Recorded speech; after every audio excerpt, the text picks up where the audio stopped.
Hi everybody. In today's activity lesson, we're going to give you an introduction to a game called pickleball.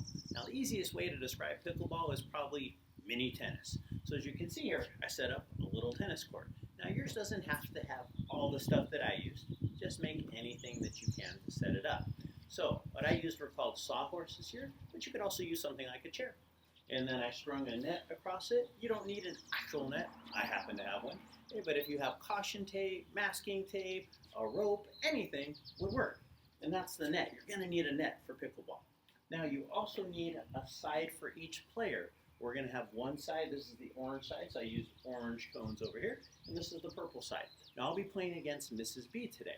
Now the skill we're using is going to be what we worked on in last week, in week 4, called paddle striking.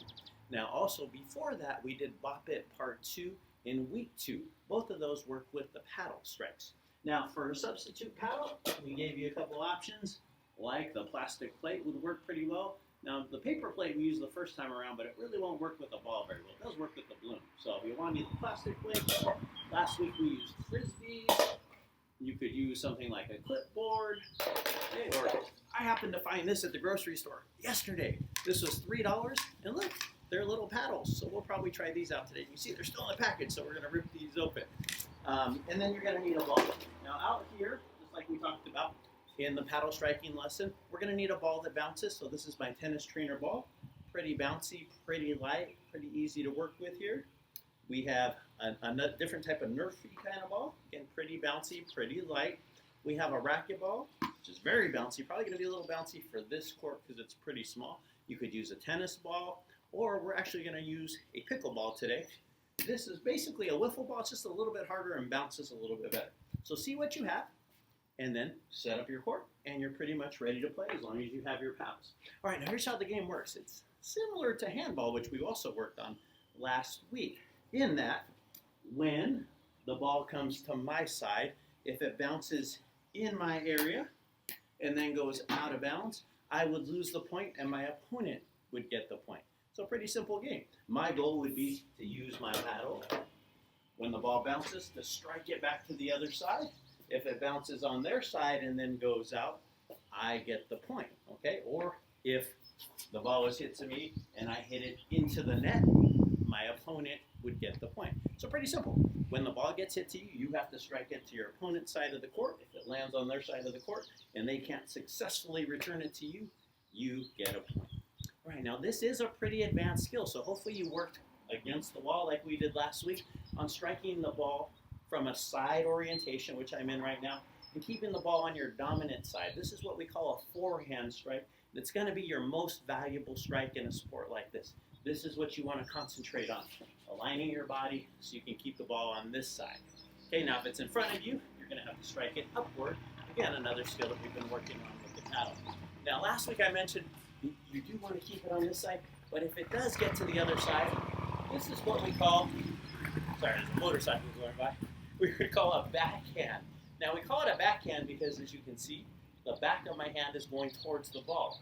I'm still in a side orientation.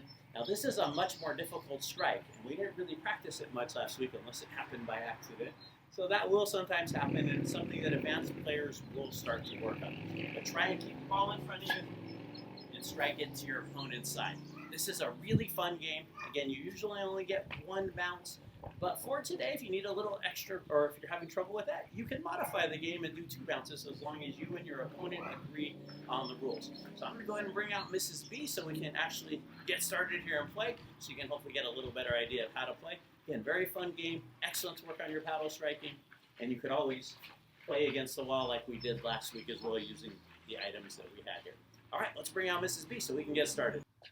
All right, boys and girls, welcome back. As you can see, Mrs. B has now joined us, and you missed a couple things. We did some practicing just to teach Mrs. B how to play the game, and so my $3 paddle I was excited about, well, it already broke because I hit the air conditioner, which I don't think you can see on screen. So now also, as Mrs. B has pointed out already in our practice, because we have walls around, there are some things in the way. Usually a pickleball court would be in an open area, but you have to make do with what you have. So we're making do. So keep that in mind as we're playing. So I'll be playing with the frisbee. Mrs. B is going to be using her cool paddle that we haven't broken yet. So here we go. we're going to start with the tennis trainer ball. Now to serve it, kind of like in handball, we're just going to drop it once. And remember, you only get one bounce on your side under the real rules. If you want to modify it, you can. So here we go. One bounce, and I serve it to Mrs. B. All right, so that one, oops. As you can see, it bounced past the back line and hit the wall directly. So that means Mrs. B lost that point. I get that one. So just like in the other games, like handball we talked about, always announce the serve. So I would say 1-0. Again, Mrs. B strike would have to bounce inside. Only the first bounce matters, just like in handball. So now we start again. And notice both of us are kind of using our forehand. Whoops. So I'm going to give that one to Mrs. B. That was close to the line, but we'll say it was in. And then before I struck it, it hit the wall. So again, in real pickleball, the wall wouldn't be here. But since I didn't strike it before it hit the wall, that would be Mrs. B's point. Oops, we have some technical difficulty here. So Mrs. B is now serving. She has the ball. Or Mrs. B. 1-1. 1-1. Okay, so she struck that. Oh.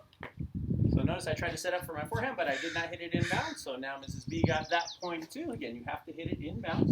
2-1. Be ready to move your feet. Ooh, another one. I should have hit it before I got the wall. Mrs. B's got that one as well. So again, with the wall here, it makes it a little more difficult. If you watch a sport like tennis, often the tennis players would be in this area where the wall is, because only the first bounce matters. You don't have to stay in bounds. So if you have a large area without a wall on the way, keep that in mind. You can play behind the line as long as you don't let it bounce more than once in your area. Score please, Mr. B, I forgot. 3-1. 3-1. All right, so that time, Mrs. B did not return it successfully. So now I would announce the score. Since I'm losing, I would say 2-3. My score goes first. Drop it and strike. There, I had to use the backhand we talked about. So that one hit the wall. Now there again, you can't see on camera, but Mrs. B was having trouble with the air conditioner there, which is what I broke the paddle on. So again, you'll have to play within your area. Now also I should mention, before we started playing, that's when we broke the paddle, you should practice a little bit going back and forth. Now we're actually into the competitive game. So now I believe 3-3. 3-3. So we'll go ahead and make this the last one. I think you get the point. Again, if you have a bigger area, it works a little bit better. Areas with walls around makes it a little more challenging. But again, it should still be a fun game to work on your skills. All right, here we go. 3-3. All right, Mrs. B hit that one out. So, Mr. B, come back. All right, everybody. So thank you to Mrs. B for coming out and playing. Remember, work on your forehand. Use the backhand if you need to. Always get into that side orientation. Most importantly, have fun. Okay, so challenge your brother or your sister. Challenge your mom or dad. Get out there. Get the whole family out there. Bye, everybody. See you in the next section.